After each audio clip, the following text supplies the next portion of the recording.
जय सिया राम। जय सिया राम। जीवन में जब घनघोर निराशा छा जाती है और ख़ास करके इस कलयुग में तमाम तरह की परेशानियां हैं, संकट है लोगों के सामने, और ऐसे में हर व्यक्ति उस संकट का निवारण चाहता है। तो ले दे करके हनुमान जी की पूजा आराधना ही उसके सामने एकमात्र विकल्प इसलिए भी बचता है क्योंकि हनुमान जी इस कलयुग के साक्षात देवता हैं, प्रत्यक्ष देवता हैं, और उन्हें किसी लोक से आने की आवश्यकता नहीं होती। इसी भूमंडल पे वो विराजमान हैं और उन्हीं हनुमान जी के हनुमान चालीसा की व्याख्या लगातार हम सुन रहे हैं। और हमारे सामने आचार्य सुरसेन ब्रजवासी जी हैं जो कि बहुत ही विस्तृत और खूबसूरत व्याख्या कर रहे हैं, जो कि भक्ति से भर देने वाला है, इस भाव को भर देने वाला है। आचार्य जी एक बार फिर से हमारे सामने उपस्थित हैं। स्वागत है आपका आचार्य जी। आज हम चाहेंगे आचार्य जी कि एक बार फिर से, जैसे पिछली कड़ी में आपने सबको उस भक्ति की गंगा में डुबकी लगाने के लिए एक तरह से मजबूर कर दिया था आपने, यानी हर व्यक्ति उस भक्ति की गंगा में डुबकी लगा करके सराबोर हो गया। वैसे ही हम चाहेंगे एक बार फिर से आप हनुमान जी की उस व्याख्या को आगे बढ़ाएं। जी, जय सिया राम। आइए बंधुओं, आगे बढ़ते हैं हनुमत चर्चा को लेकर के। जो हमने पिछले कार्यक्रम में सुना उसके आगे की कड़ी में हम और आप बढ़ते हैं। आप भी मेरे साथ मिलकर के बोलिए, हाथ वज्र और ध्वजा विराजे और कांधे मूंज जनेऊ साजे। हाथ वज्र, ध्यान देना है आपको। और कितना गूढ़ार्थ स्वामी गोस्वामी जी ने इसके अंदर भर दिया है, मानो पूरे शास्त्रों का सार इसके अंदर समाहित है। ऐसी विलक्षण शब्दों को चुना है और उसका प्रभाव भी है। देखिए, हाथ वज्र, अगर इसको दूसरी दृष्टि से देखा जाए तो हाथ को कर्म कहा जाता है जी, क्योंकि आप कुछ भी करने के लिए बढ़ते हैं तो सबसे पहले हाथ का प्रयोग होते हैं। आपको कुछ लिखना है तो आप हाथ का प्रयोग करेंगे, आपको कुछ प्रैक्टिकली करना है तो भी इसमें हाथ का प्रयोग होता ही होता है। बहुत सारे कार्य हैं जो बिना हाथ के आपके नहीं होते हैं, तो हाथ को कर्म कहा जाता है। और वज्र, वज्र शब्द आप समझ ही गए होंगे। वज्र माने कठोर होता है, उतना कठोर के जिसके अंदर आप कोई संशय नहीं मान सकते, कि कोई संशय नहीं उठा सकता है कि नहीं हो सकता है कम कठोर होगा। वज्र कह दिया तो इसका मतलब 100% कठोर है वो, उसके अंदर कोई भी नाजुकता नहीं है, कठोर है वज्र कहने से मतलब। तो हाथ वज्र, और अर्थात आपका जो कर्म है वो कठोर होना चाहिए है। अगर आप हनुमान जी को देखें तो कवन सो काज कठिन जग माही है। दुनिया का कोई ऐसा कार्य कठिन नहीं है जो हनुमान जी से नहीं हो सकता हो या हनुमान जी से नहीं कर सकते हो। तो ऐसा जो कठोर कर्म वो करते हैं तो उससे जगत में यह प्रसिद्ध हो गया कि दुनिया में कोई भी कार्य ऐसा नहीं है जो हनुमान जी के द्वारा नहीं किया जा सकता है। कवन सो काज कठिन जग नाही, तो ऐसा कोई भी कार्य नहीं है जगत के अंदर जो हनुमान जी के द्वारा नहीं हो सकता हो। तो कठोर कर्म कठोर कैसे होगा? जब आप उसको बहुत परिश्रम के साथ करेंगे, जब आप परिश्रम के साथ कोई भी कंप्रोमाइज नहीं करेंगे तो वो जो आपका कर्म है वो एकदम से, जो परिश्रम है वो कठोर हो जाएगा है। और जब वो कठोर होगा तो उसका प्रभाव एक अलग रूप से दिखाई देगा। इसका दूसरा भावार्थ ये भी है, कठोर परिश्रम कहने का भावार्थ यह भी है कि हाथ माने कर्म और कठोर माने वज्र माने कठोर परिश्रम।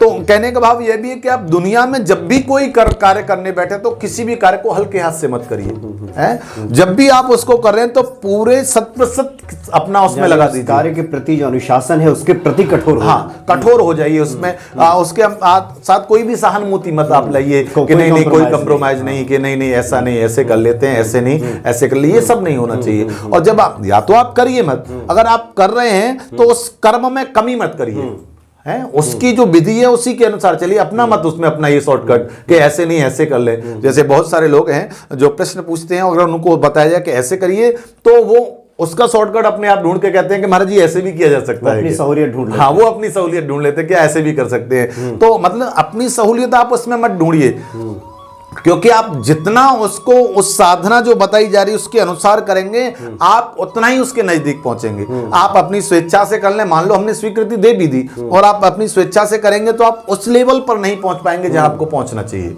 है। तो आपने कर्म किया भी, समय भी पूरा दिया लेकिन फिर भी आप उस तक नहीं पहुंच पा रहे। तो इसलिए आपका जो कर्म है वो 100% सही होना चाहिए। आप उसमें कोई शॉर्टकट मत ढूंढिए, आप उसको बिल्कुल पूरे परिश्रम के साथ में करिए और उसी भावना के साथ में करिए जो आपको करना चाहिए, जो आप शास्त्रों में पढ़ रहे हैं, जो या आप लोग सुन रहे हैं उसके माध्यम से करिए। तो हाथ वज्र, दूसरा भावार्थ सुने तो वज्र माने कठोर होता है, और हनुमान जी के हाथ में क्या है? गदा है। वो कोमल थोड़ी है, वो भी कठोर है? वो किसके लिए? दुष्टों के लिए है? लाल लंगोटा हाथ में सोठा, सोठा अर्थात गदा।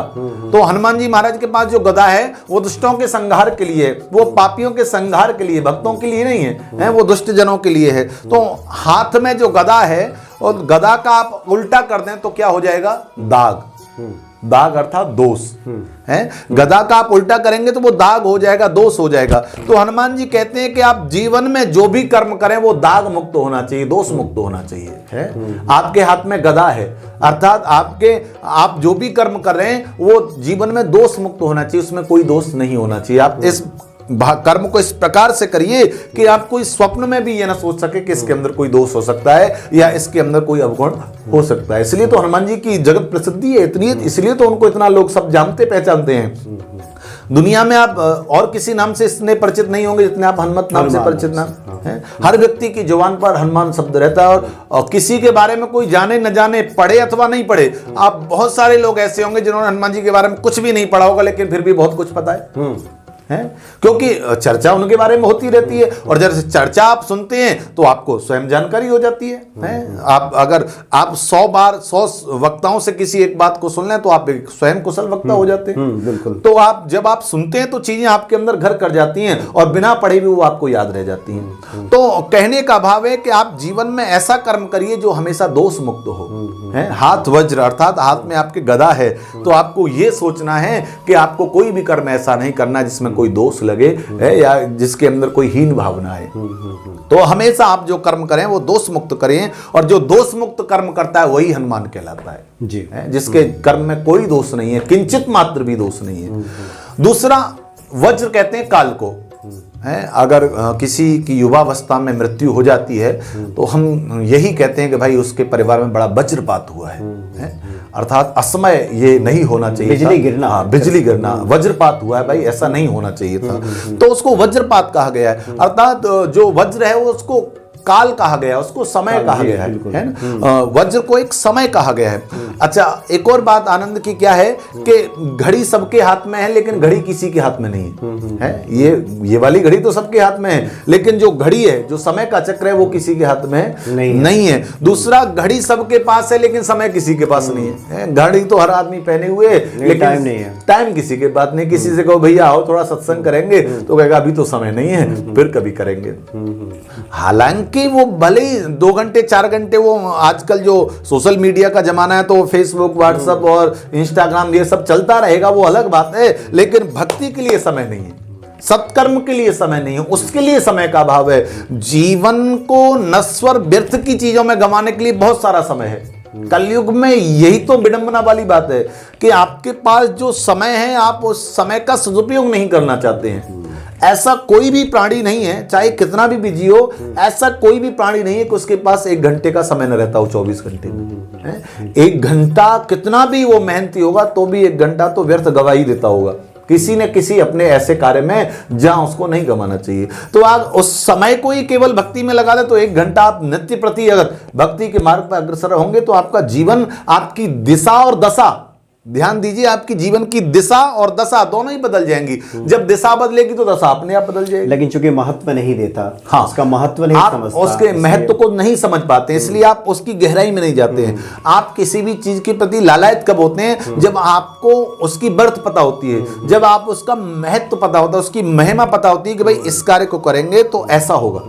तो उसी महिमा जो आपने एक सरसरी नजर से तो आपने पढ़ ली पूरी हनुमान चालीसा, लेकिन इसके गुणार्थ क्या है वही तो हम आपको सुनाने के लिए बैठे हुए हैं। जी, और हमारा शिक्षण तंत्र भी ऐसा है, हाँ, कि इन सब चीजों से एक तरह से मरहूम रखा, दूर हाँ, रखा। बिल्कुल दूर रखा। मतलब ऐसे बताया गया कि अगर आप इस तरफ जाओगे तो आप जीवन बेकार कर लो, जबकि आप ये सब बाबाओं का काम है। हाँ, ये सब बाबाओं का महात्माओं काम, ऐसा ऐसा दे दिया कि इसमें जाने का मतलब है आप दुनिया से दूर हो गए, अलग हो गए। एक गलत परिभाषा दे दी। हाँ, उसको डेफिनेशन ही उसकी गलत कर दी, ट्रैक ही उसका चेंज कर दिया। और तो और आप घर में परिवार में बच्चों के प्रति देख लीजिए, कोई भी माए बाप आपको बच्चे को धर्म कर्म की शिक्षा नहीं देता है। बच्चे को शिक्षा ये दी जाती है कि आप अच्छे बढ़िया स्कूल में पढ़िए, आपकी इंग्लिश बढ़िया होनी चाहिए ताकि आप अच्छा कमा सकें और अपने परिवार का, इसके अलावा कुछ नहीं बताया जाता बच्चों को। संस्कार हीन हो गए हैं बच्चे आज के समय में।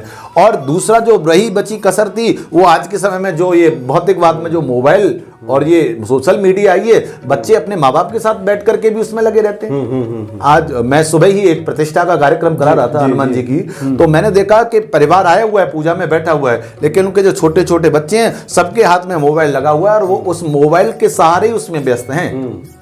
उन्हें कोई मतलब नहीं है कि आप किस चीज की प्रतिष्ठा करा रहे हैं, उससे क्या होना है क्या नहीं, कोई मतलब नहीं है। और अगर आपने, जैसे मैंने उनसे कहा कि भाई मोबाइल रखवा दीजिए, मोबाइल रखवाया तो 5 मिनट भी बच्चे नहीं बैठ सके और सारांश ये रहा कि वापस उन्हें मोबाइल देना पड़ा। एक बहुत अच्छी बात है कि बेचैन बहुत फिरना, घबराए हुए रहना जी। अब तुमने तो अपनी आदत ही बना ली है मुनीर, जिस शहर में रहना उकताए हुए रहना। हाँ बिल्कुल बिल्कुल, कुछ लोग की आदत ही हो जाती हाँ, है, बिल्कुल। जहाँ रहते हैं बेचैनी में रहते हैं। बेचैन रहते हैं। तो उसका भावार्थ ये है कि आप चाहें तो आप इसके मार्ग से बहुत कुछ पा सकते हैं। आप देखिए, जो आज हम जैसे विज्ञान हमें जिससे शोध करके दे रहा है, वो हमारे ऋषि मुनि बहुत समय पहले शोध कर करके रख रखा है। जो सहस्त्र योजन भानु, आज विज्ञान उसको सिद्ध कर रहा है, लेकिन हमारे बाबा गोस्वामी ने उस समय लिख दिया कि भाई ये दूरी है, हाँ ये दूरी है, आप इसको मैच कर लीजिए। और आज हम जैसे मिसाइल कहते हैं, अग्नि मिसाइल इत्यादि, वो हमारे ऋषियों ने, आप महाभारत का युद्ध की वर्णन सुनिए, उसमें अग्नियास्त्र का प्रयोग है, उसमें वरुणास्त्र का प्रयोग है। तो आज जो हम बना रहे हैं वो उस समय केवल और केवल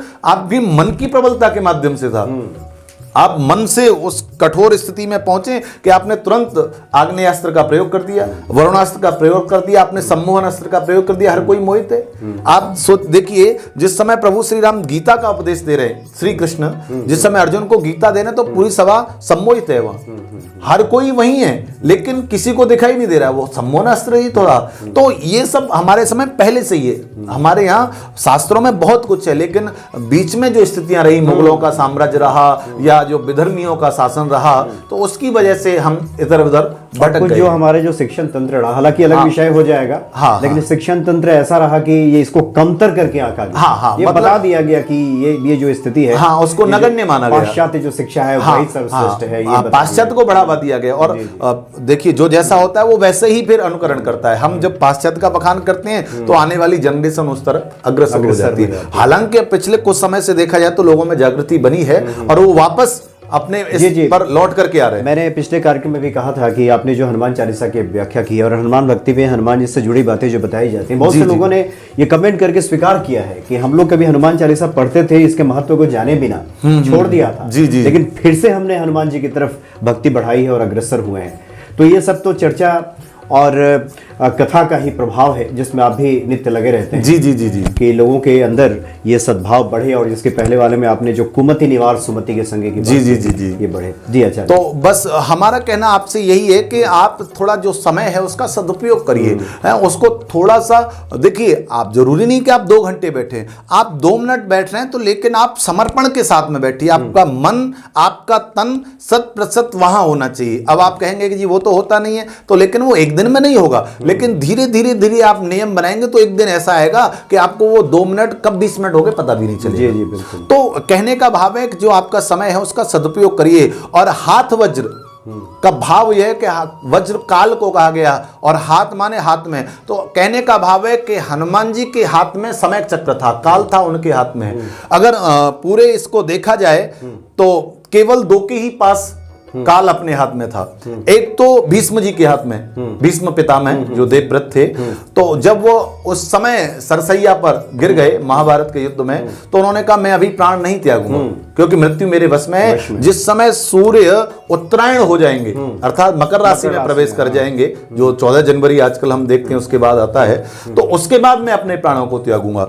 यद्यपि दुनिया में कोई ऐसा व्यक्ति नहीं था जो काल को अपने वश में कह सके कि नहीं नहीं मैं उस समय मरूंगा। हाँ, ये किसी के वश में नहीं था, लेकिन भीष्म पितामह के हाथ में था। दूसरे अगर कोई है तो वो श्री हनुमान जी महाराज हैं। वज्र अर्थात काल उनके अपने हाथ में है। वो आज भी चिरंजीव हैं, आज भी इस दुनिया में हैं, वो कहीं नहीं गए हैं, यही हम ही लोगों के बीच में बैठे हुए हैं। लेकिन अब आप कहेंगे वो हमें दिखाई क्यों नहीं देते, तो प्यारे दिखाई तब देंगे जब हमारे अंदर पात्रता आ जाएगी, है जब हमारा लेवल उस तरह का हो जाएगा तो हमारे सन्मुख भी होंगे। या मान लो आसपास हैं भी तो हमारी इन भौतिकवाद की आंखों से हम देख नहीं पा रहे हैं उन्हें, तो हमारे उन नेत्रों को उन्मीलन करना होगा, नेत्रों को पवित्र करना होगा, वैसा बनाना होगा ताकि वो हमें दिखाई दे सकें, उनको हम समझ सकें। तो कहने का भाव है केवल और केवल हनुमान जी महाराज ऐसे हैं जिनके हाथ में चक्र है, काल है, जिनके हाथ में समय है, जिन्हें समय की गति को पकड़ रखा है, या ये कहिए कि उनकी गति इतनी प्रबल है कि वो समय के साथ चलते हैं। जिस समय भगवान सूर्य के पास वो विद्या के लिए गए तो उन्होंने कहा कि भाई तुम मुझसे विद्या कैसे लोगे, मेरा काम तो निरंतर चलते रहना है, और मेरे जो अश्व हैं वो इतनी गति के साथ चलते हैं कि साधारण आदमी चल नहीं सकता। तो हनुमान जी ने कहा मैं चल लूंगा आपके साथ में। तो उन्होंने कहा चल तो लोगे, लेकिन अगर तुम मेरे साथ साथ चलोगे तो गुरु शिष्य का जो संवाद होना चाहिए वो सन्मुख होना चाहिए, आमने सामने होना चाहिए, और तुम मेरे साथ साथ चलोगे तो मैं कैसे शिक्षा दूंगा। उन्होंने कहा तो कोई बात नहीं, मैं उल्टा चल लूंगा। उल्टा कैसे चल लोगे, बोले वो आप मेरे ऊपर छोड़िए। तो संपूर्ण जो सूर्य से विद्या ग्रहण की हनुमान जी ने, वो सूर्य सीधे चलते थे और हनुमान जी उल्टे चलते थे, है ना। तो उल्टे चल करके उन्होंने विद्या को ग्रहण किया है। तो आप कोई कहेगा कि भाई उल्टा चलना, गुरु के विपरीत चल रहे हैं, तो ये कैसे, ये तो सही बात नहीं है। तो लेकिन उल्टा प्यारे वही चल सकता है। देखिए सीधा चलना तो बड़ा आसान है, लेकिन उल्टा चल कर कि भी आप अपने लक्ष्य को न भूलें। आप सुबह से भूखे हैं, क्यों भूखे हैं, क्योंकि आपको भोजन नहीं मिला, और आप शाम को कहें कि मैं व्रत हूं, तो कौन सी बड़ी बात है भाई, सुबह से मिला ही नहीं, खाओगे कहां से। दूसरा ये कि आपके सामने भोजन की सारी सामग्री रखी है और वो भी आपकी मनपसंद रखी हुई है, और उसके बाद भी आपने उनको नहीं खाया और आप शाम को कहें कि मैं व्रती हूं, तो वास्तव में वो व्रती है ना। तो जो नहीं मिला और उसके बाद हम कहें कि ये हमने लिया नहीं, हमने त्याग दिया, अरे भैया मिला ही नहीं तो त्यागोगे कहां से। और एक ये कि आपको सब कुछ आपके हाथ में है, लेकिन उसके बाद भी आपने उसको त्याग दिया, स्वीकार नहीं किया, तो वो वास्तविकता है। तो हनुमान जी महाराज ऐसे ही थे कि उनके विपरीत चलना मतलब आपको जो भोग वासनाएं मिल रही लेकिन उसको मिलने के बाद भी आप उनमें नहीं फंस रहे हैं, और उल्टा चल के भी अपने लक्ष्य की ओर ही अग्रसर, लक्ष्य की ओर। सबसे बड़ी बात है उल्टे चलने के साथ साथ आपको लक्ष्य नहीं भटकना है, आपको उसी गति से चलना है और निरंतर चलते रहना ना, और आपको अध्ययन भी करना है। तो ये कितनी बड़ी बात, इससे आप अंदाजा लगा सकते हैं कि कितने बड़े जितेंद्रिय थे, कितना बड़ा इंद्रियों पर संयम था। ये बिना इंद्रियों के संयम के नहीं हो सकता। ये एक दिन की बात नहीं है या ये 2 दिन की बात नहीं है, ये तो निरंतर न जाने कितने समय का उनका अपना अभ्यास रहा होगा जो उन्होंने ये सब किया। और दूसरी बात क्या है कि जब गुरु आपके सन्मुख हैं फिर भी आप उल्टे न चलें, आप उसी धार में बहें जिसमें दुनिया बही जा रही है, तो क्या फायदा है। आप दुनिया से विपरीत चलिए। जब आप दुनिया से विपरीत चलते हैं तो दुनिया आपकी ओर देख रही होती है। जब आप कोई उल्टा का भाव है असाधारण, जब कुछ आप ऐसा असाधारण करते हैं कि जो हर व्यक्ति के बस की बात नहीं है, तो दुनिया उसी समय आपकी ओर आकर्षित हो जाती है। तो ऐसे ही श्री हनुमान जी महाराज जिनकी ओर दुनिया हर समय आकर्षित है, और वो कितना प्रेम है, कितनी लोगों की हनुमान जी के प्रति भावनाएं हैं, वो हम और आप सब देखते ही हैं। हम तो, हमारा तो आपका स्वयं का निज अनुभव है कि लोगों को कितना प्यार और स्नेह श्री हनुमान जी से करते हैं, लोगों के कितने बढ़िया बढ़िया हम लोग कमेंट भी पढ़ते हैं। तो कहने का भाव है ये केवल और केवल हनुमान जी के वश में है, काल की गति के साथ चलना, या ये कहिए काल उनके हाथ में होना, ये हनुमान जी की बात। हाथ वज्र और ध्वजा विराजे। ध्वजा क्या है, यहां पर कहा गया है कि सत्यशील दृढ़ ध्वजा पताका। सत्यशील दृढ़ ध्वजा पताका, दृढ़ माने अडिंग रहना है, जो विचलित न हो सके, जो इधर उधर न पटक सके, एकदम जो है वो है। तो धर्मशील सत्यशील दृढ़ ध्वजा पताका। तो ध्वजा किसे कहते हैं और पताका किसे कहते हैं आप समझ लीजिए। ध्वजा अर्थात जो बड़ी है, जो लंबी होती है उसको ध्वजा कहता है। पताका जो छोटी वाली होती है उसको पताका कहा जाता है। तो ध्वजा जो है वो सत्य का स्वरूप है, और जो पताका जो है वो सील का स्वरूप है। सत्य और सील दोनों का होना बहुत जरूरी है। अगर आपके अंदर सत्य है और सील नहीं है, आप विनम्र नहीं है, आप उग्र हैं, तो भी आप भटक जाएंगे अपने मार्ग से। और आप केवल सील हैं और सत्य आपके साथ नहीं, तो भी आप मार्ग से विचलित हो जाएंगे।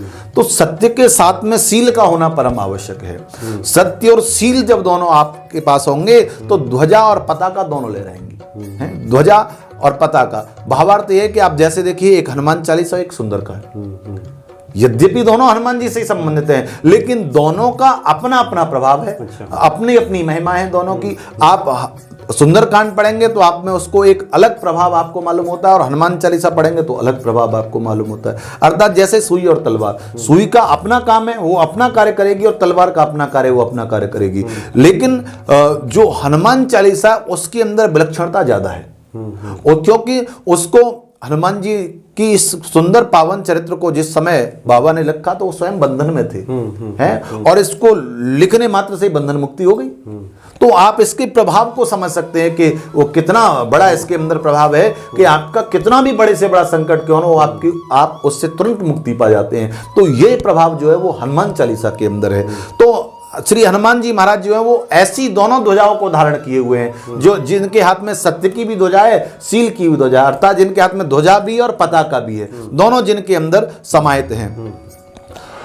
और दूसरा क्या है कि धर्म की ध्वजा को धारण वही कर सकता है जिसके हाथ में वज्र हो, अर्थात जो कठोर हो। है, धर्म की ध्वजा को आगे लेके चलना इतना आसान नहीं होता है। आप धर्म के मार्ग पर चल के देख लीजिए। आप 4 दिन हनुमान जी के मंदिर जाइए और टीका लगा के आइए, आपके मोहल्ले वाले, आपके कॉलोनी वाले कहने लगे, अरे भैया आजकल बड़े भगत हो गए हो, हैं, क्या बात है, रोज मंदिर जाते हो, हैं। तो आपको फिर 5वें दिन लगेगा, अरे भाई सब लोग मुझे टोकते हैं, ऐसे तो छोड़ो, अब मैं नहीं जाता मंदिर, अब मैं घर में ही कर लूंगा। फिर क्या होता है, आप घर में 2 दिन तो करते हैं, तीसरे दिन फिर आपके अंदर आलस्य है, उसे भी बंद कर देते हैं। तो ये धर्म की ध्वजाई तो है जिसे आप लेके आगे बढ़ना चाह रहे थे, लेकिन लोगों ने रोक दिया। और आप रोकना तो दुनिया का काम है, लेकिन आप रुक गए, ये आपकी अपनी गलती है। जब दुनिया कहने से नहीं मान रही तो आप उनके कहने से रुक क्यों रहे? आप अपने लक्ष्य को अगर किसी के कहने से बदल देते हैं तो इसका माने आपका वो लक्ष्य था ही नहीं, आप उस ओर जाना ही नहीं चाह रहे थे, आप तो केवल बस ऐसे ही गए थे, और जैसे ही किसी ने टोका टाकी की आप वापस आ गए, एक आकर्षण में गए। हाँ, एक आकर्षण में गए थे, आप वापस आ गए। अगर आपकी यही सच्ची लगन होती, सच्ची निष्ठा होती, तो कोई भी कुछ भी कहता रहे, आप वापस नहीं होते। तो कहने का भाव है, ये धर्म की जो ध्वजा है, इसको धारण करना आसान नहीं है। इसको धारण करने के लिए पहले हाथ वज्र होना चाहिए, है, आपके हाथ कठोर होने चाहिए, या आपका कर्म ऐसा कठोर होना चाहिए कि आप उसकी धर्म की ध्वजा को धारण कर सके। श्री राम जी से किसी ने पूछा था, प्रभु ये भरत और लक्ष्मण क्या है? तो राम जी ने कहा, भाई कि जो भरत है ना, वो धर्म की पताका है जो चारों तरफ फहरा रही है। तो किसी ने कहा कि प्रभु पताका तो फहरा रही है, ठीक है, लेकिन जो आपके साथ में लक्ष्मण है उसका आश्चर्य तो खत्म हो गया, जिसने 14 साल निद्रा को त्यागा, काम को त्यागा, इंद्रियों को संयमित कर करके अनिद्रा में जिसने 14 साल बिताए, क्या उसकी तपस्या ऐसे ही चली गई? क्या उसका कोई अस्तित्व नहीं है? आपने भरत जी को पताका कह दिया धर्म की, तो लक्ष्मण का कहां स्थान है? तो प्रभु श्री राघवेंद्र सरकार ने कहा कि भैया जो धर्म की पताका फहरा रही है ना, उसके अंदर जो डंडा लगा हुआ है, हाँ, जो ध्वज को धारण किए हुए वही तो लक्ष्मण है। उसका जैसा कठोर, उसके जैसा परिश्रमी, जो 14 साल तक सोया नहीं, आप विचार करके देखिए, जिसने 14 साल तक कुछ ग्रहण नहीं किया है, जो 14 साल तक केवल और केवल जितेंद्रिय होकर के बैठा रहा हो। तो प्रभु श्री राम कहते हैं कि धर्म की ध्वजा को धारण करना उसी के वश में है, जो जितेंद्रिय रहा हो, जो कठोर रहा हो, जो परिश्रमी रहा हो। तो लक्ष्मण जी जो हैं वो उस पताका के अंदर, ध्वजा के अंदर जो लगा हुआ डंडा है, उसको जो धारण करने वाला दंड है वो लक्ष्मण है। तो अर्थात धर्म को धारण करने के लिए आपको कठोर होना पड़ेगा, आपको संयमित होना पड़ेगा, आपको जितेंद्रिय होना पड़ेगा। तो इसलिए जो हनुमान जी जो हैं, जो ध्वजा उन्होंने धारण कर रखी है, वो किस लिए धारण कर रखी है? क्योंकि उनके हाथ में वज्र है, वो वज्र जैसे कठोर है ना। तो हाथ वज्र और ध्वजा विराजे, और कांधे मूज जनेऊ साजे। मूज जनेऊ साजे, कांधे अर्थात कंधे पर, जनेऊ यज्ञोपवीत कहा जाता है इसको, है ना। और यज्ञोपवीत के बारे में आपने सुंदरकांड में पढ़ा होगा कि जिस समय ब्रह्मास्त्र जब उसने छोड़ा, ब्रह्म पास्ते सादा कपिमन कीन विचार जौन ब्रह्म सर मानव महिमा मिटे अपार। तो जिस समय मेघनाथ ने उसका समाधान किया तो उस समय हनुमान जी ने यह विचार करके ब्रह्मपास अर्थात जो जनेऊ होता है उसके अंदर जो शक्ति होती है वही ब्रह्मपास की शक्ति होती है। तो उन्होंने कहा अगर मैं इसका आज अपमान करता हूं तो इसकी जो जगत में महिमा है वो खंडित हो जाएगी, और इतने बड़े उसकी महिमा का खंडित होना इस दास के लिए अच्छा नहीं है, लोगों के लिए भी अच्छा नहीं है, इसलिए उस बंधन में वो बंध गए। तो आप इससे लगा सकते हैं कि उसका कितना प्रभाव है। जनेऊ अर्थात ब्रह्मचर्य का स्वरूप है। और पूरी अगर आप रामचरित को देखते हैं तो उसमें दो ही ब्रह्मचारी थे, एक श्री हनुमान जी और दूसरे परशुराम जी। एक प्रभु कार्य में लगे रहे थे और दूसरे ने धर्म की स्थापना के लिए अनेकों बार क्षत्रियों का संहार किया था।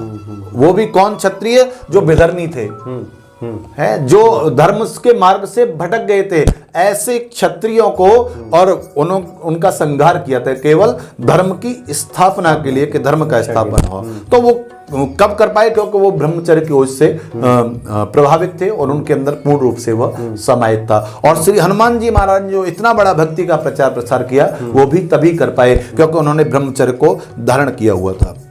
और दूसरी बात, मूज जनेऊ, मूज कुशा को कहा जाता है ना। तो कुशा से पवित्र कोई और दूसरा नहीं होता। आप सूत का जनेऊ पहनते हैं, आप रेशम का जनेऊ पहनते हैं, वो अलग बात है, लेकिन सबसे जो पवित्र जनेऊ होता है वो कुशा का जनेऊ होता है। तो हनुमान जी ने जो धारण किया हुआ है वो मूज जनेऊ है, वो कुशा का उन्होंने। और यज्ञोपवीत जब पहली बार धारण कराया जाता है किसी बच्चे को, जी जी, तो पहली बार वही मूज का जनेऊ ही, हाँ, मूज का ही जनेऊ पहना जाता है। सबसे पहले जो यज्ञोपवीत जिस समय संस्कार होता है तो उस समय सूत के यज्ञोपवीत से पहले वो मूज वाला जनेऊ पहना जाता है, क्योंकि वही परंपरागत जो चला आ रहा है ऋषि मुनियों में वो वही धारण किया जाता था। क्योंकि आज आधुनिकता इतनी बढ़ गई है तो इसलिए आजकल हम उसको सूत का पहन लेते हैं, लेकिन जो हमारी शास्त्र पद्धति है उसमें मूज का ही जनेऊ प्रचलित है और वही हनुमान जी महाराज को धारण करके रखते हैं। तो ये जो है मूज का जनेऊ है, अर्थात ये पवित्रता का है, ये इसके अंदर अपवित्रता जैसी कोई चीज है नहीं। और देखिए ये 3 ऋण आप मुक्त होते हैं जनेऊ जब धारण करते हैं। पहला पितृ ऋण, दूसरा देव ऋण और तीसरा ऋषि ऋण। इन तीनों से मुक्ति पाने के लिए आपको यज्ञोपवीत संस्कार होना चाहिए। हम लोगों के 16 संस्कार हैं, गर्भाधानम पुंसवना सीमंतो जात कर्म च। जिस समय व्यक्ति गर्भ में आता है उस समय से हमारा संस्कार प्रारंभ हो जाता है और गर्भ से लेकर के मृत्यु पर्यंत जो होता है वो 16 संस्कार होते हैं। उनमें से एक संस्कार हमारा यज्ञोपवीत संस्कार है। यज्ञोपवीत संस्कार अर्थात आप ब्रह्मचर्य अवस्था में प्रवेश करते हैं, उसके बाद में जब पहले तो 5 या 7 वर्ष के बच्चे का यज्ञोपवीत संस्कार हम लोगों के यहाँ शास्त्र सम्मति से हो जाता था। उसके बाद आप विद्या अध्ययन के लिए गुरुकुल में जाया करते थे और गुरु मुख से आप उस विद्या को श्रवण करते थे और उसके अधिकारी होने के लिए आप वेद अध्ययन के लिए आपको यज्ञोपवीत धारण करना आवश्यक है। बिना उसकी आप उसको वेद के ऋचाओं को नहीं सुन सकते हैं। आप उसको सुनेंगे तो आपको और पाप ही लगेगा, आपको उसके सुनने से पीड़ा ही लगेगी। तो आपको उसको यज्ञोपवीत पहनना आवश्यक होता है। और पितृ ऋण क्या है? अगर आप भौतिक दूसरे भावार्थ में इसको देखें आध्यात्म दृष्टिकोण से तो पितृ ऋण का मतलब है कर्तव्य। आप जो कर्म कर रहे हैं वो पितृ ऋण का द्योतक है। और देव ऋण का माने क्या है? आप मर्यादा, एक आप कोई भी कार्य करें तो उसमें एक मर्यादा बनी रहनी चाहिए। आप कोई भी ऐसा कार्य न करें जिससे मर्यादा का भंग हो जाए। आप एक मर्यादा के अंदर कार्य करें तो वो आपका देव ऋण हो गया। तीसरा होता है ऋषि ऋण। ऋषि ऋण क्या है? ये परंपरागत जो सभ्यता चली आ रही है और हम उसको अपने से आगे बढ़ा रहे हैं। तो ये जो तीसरा जो ऋण है उसको हम ऋषि ऋण कहते हैं। ऋषि ऋण अर्थात हमारी सभ्यता का प्रतीक। जैसे हम पितृ ऋण के माध्यम से अपने अपने कर्तव्यों को आगे बढ़ाते हैं। पितृ ऋण का भावार्थ है कि आपने अपने कर्म को उस तरीके से करिए। देव ऋण का भावार्थ है आप जो कर्म कर रहे हैं उसमें मर्यादा बनी रहनी चाहिए, कहीं भी मर्यादा का भंग नहीं होना चाहिए। तीसरा जो ऋण है उसको ऋषि ऋण अर्थात सभ्यता। आपने अपने जो पूर्वजों से आपने लिया, जो ग्रहण किया, आप उसे आगे बढ़ाएं क्योंकि वो हमारी ऋषि परंपरा से। आप अगर और पहले जाएं चाहें तो हमारे यहाँ पर जो था वो गुरुकुल की परंपरा थी। है, गुरुकुल का मतलब ये था कि आप वहां जाएंगे, आप वहीं से शिक्षा ग्रहण करेंगे और उसी शिक्षा का प्रचार प्रसार आप पूरे उसको अग्रेसित करेंगे। दुनिया में, जगत में सबको आप उसी को सुनाएंगे, उसी को आगे ले जाएंगे। तो वो जो परंपरा है, जो हमने पहले अपनों से सुना है, उसे हम आगे पहुंचाएं। ये अगर आप ऋषि ऋण से मुक्ति चाहते हैं तो आपको ये करना होगा। तो श्री हनुमान जी जो महाराज हैं, जो कांधे मूज जनेऊ साजे, वो ऐसे यज्ञोपवीत को धारण करते हैं जिनके अंदर पितृण, देवऋण और तीनों ऋणों का पालन करते हुए जिन्होंने अपने जीवन को आगे बढ़ाया है, ऐसे श्री हनुमान जी महाराज को हम बार बार प्रणाम करते हैं, बार बार नतमस्तक होते हैं। बोलिए श्री बालाजी महाराज की जय। तो आचार्य जी ने बहुत ही सुंदर व्याख्या की है और खास करके इस हनुमान चालीसा के माध्यम से हनुमान जी की कृपा तो हम पे बरसेगी ही, और साथ ही हमारे लिए क्या करणीय है और क्या नहीं करने योग्य है, इन सब बातों की भी विस्तृत चर्चा हुई है। और इससे हमारे जीवन में सच्चरित्रता, शुद्धता, पवित्रता के साथ साथ भक्ति भाव बढ़ेगी, ऐसी हम उम्मीद करते हैं। बहुत बहुत धन्यवाद आपका आचार्य। जय सिया राम। जय सिया राम।